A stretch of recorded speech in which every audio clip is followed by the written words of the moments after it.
pelanggaran HAM bukan pelanggaran HAM. Statement ini pasti membingungkan bagi orang-orang yang gak belajar hukum. Pertama, kita harus pahami konteks. Ketika Prof. Mahfud sedang berbicara itu, topiknya adalah adakah pelanggaran HAM di era Jokowi. Gua jelasin pelan-pelan, semoga aja waktunya cukup ya.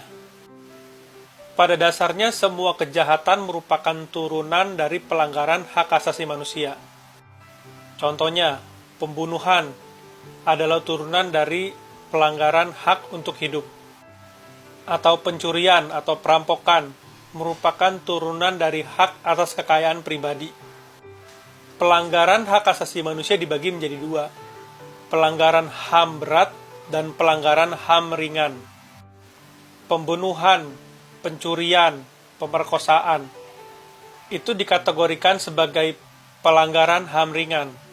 Sedangkan yang masuk ke dalam kejahatan HAM berat adalah genosida, kejahatan terhadap kemanusiaan, kejahatan perang, dan kejahatan agresi.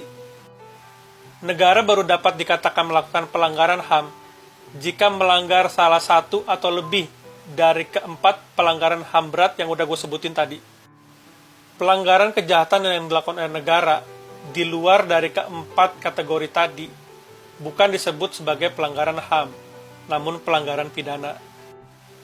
Bingung ya? Oke, gue langsung kasih contoh aja ya.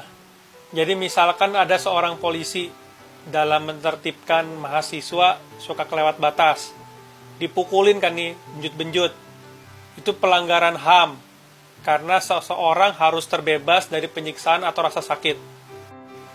Nah, karena pelanggaran HAM yang dilakukan oleh polisi tersebut, apakah negara dapat dikatakan melakukan pelanggaran hak asasi manusia?